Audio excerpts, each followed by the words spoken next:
नमस्कार दोस्तों, कैसे हो आप लोग। आपका स्वागत है कथा मंत्र स्टोरीज में। आज की कहानी है ब्रह्म ऋषि एंड आरुष की कहानी। चलिए शुरू करते हैं। बहुत समय पहले जब धरती पर धर्म का प्रकाश मंद पड़ने लगा था और साधना केवल दिखावे तक सीमित हो गई थी, तब हिमालय की गोद में एक छोटा सा गांव था, शांतिपुर। वहां रहता था एक वृद्ध ब्राह्मण ब्रह्मर्षि देवदत्त। देवदत्त हर दिन भोर के समय ठीक 5 बजे जंगल के उस भाग में जाते थे जहाँ गंगा की एक शांत धारा बहती थी। वहां वह अपनी कमंडल और आसन रख अग्निहोत्र करते और बाखरामाय नमः का जाप करते थे। उनकी तपस्या की आभा इतनी तेज थी कि पक्षी भी उनके आसपास निडर होकर बैठ जाया करते थे। जब तपस्या समाप्त होती तो वे लौटते समय धीरे धीरे राम भक्ति के गीत गुनगुनाते। मेरी झोपड़ी के भाग आज खुल जाएंगे, राम आएंगे। उनकी आवाज जंगल की नीरवता में गूंजती और ऐसा लगता जैसे स्वयं वृक्ष भी उस भजन में झूम उठते हों। एक दिन जैसे ही देवदत्त अपनी तपस्या समाप्त कर लौटने लगे, उन्हें गंगा से कोई असामान्य ध्वनि सुनाई दी, जैसे किसी शिशु का धीमा रोना। उन्होंने दृष्टि उठाई तो देखा एक छोटी लकड़ी की टोकरी जल में तैर रही थी। टोकरी के भीतर एक महीने का बालक था जो मुस्कुरा रहा था, रो नहीं रहा था। देवदत्त का हृदय द्रवित हो उठा। वे गंगा में उतर गए, टोकरी उठाई और बालक को अपनी गोद में लिया। बालक की आंखें नीली थीं, पर साधारण नहीं, उनमें कोई दिव्य तेज, कोई अनजाना प्रकाश था, जैसे उन आंखों में स्वयं ब्रह्मांड झिलमिला रहा हो। देवदत्त ने उसके माथे को छुआ तो अचानक उनके चारों ओर एक प्रकाश चक्र फैल गया। गंगा का प्रवाह रुक गया, हवा थम गई और आकाश से एक गूंज उठी। ब्रह्मर्षि देवदत्त, यह बालक साधारण नहीं, इसमें राम का अंश है।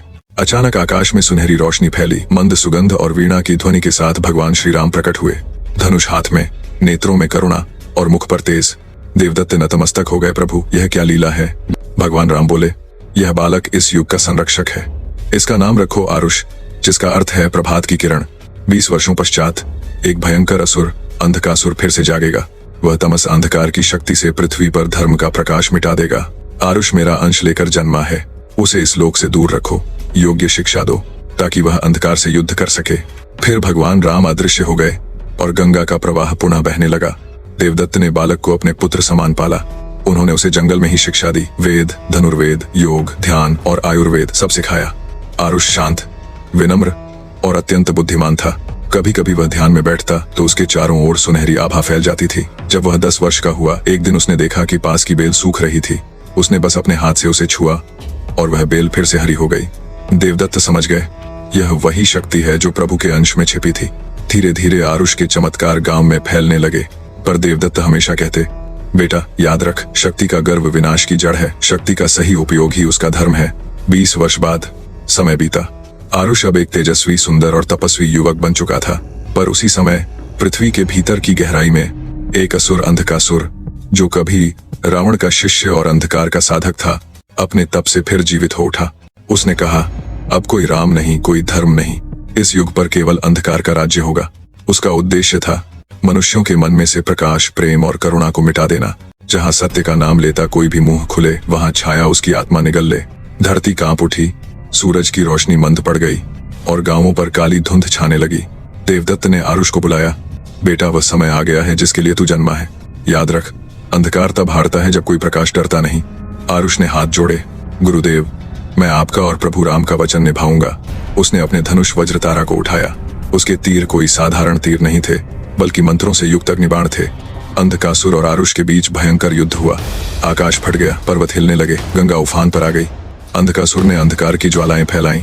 आरुष ने रामास्त्राय नमः का मंत्र जपा और प्रकाश का तीर चलाया। जब वह तीर अंधकासुर के हृदय में गया तो उसकी आत्मा में से काली धुआं निकलकर आकाश में विलीन हो गया और उसी क्षण सूरज फिर से चमक उठा।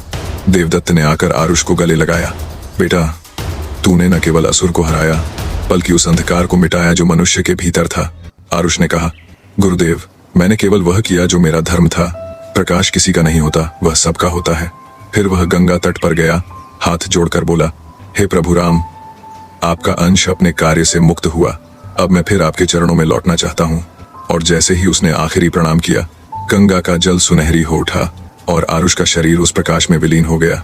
उस दिन से शांतिपुर गांव में हर वर्ष सूर्योदय से पहले लोग गाते हैं, मेरी झोपड़ी के भाग आज खुल जाएंगे, राम आएंगे। क्योंकि उन्हें विश्वास है कि जब भी पृथ्वी पर अंधकार बढ़ेगा, कहीं न कहीं कोई अंशावतार जन्म लेगा जो फिर से धर्म का दीप जलाएगा। धर्म और प्रकाश की रक्षा के लिए हर युग में कोई ना कोई राम का अंश जन्म लेता है। असली शक्ति विनम्रता में है और सच्चा युद्ध भीतर के अंधकार से होता है।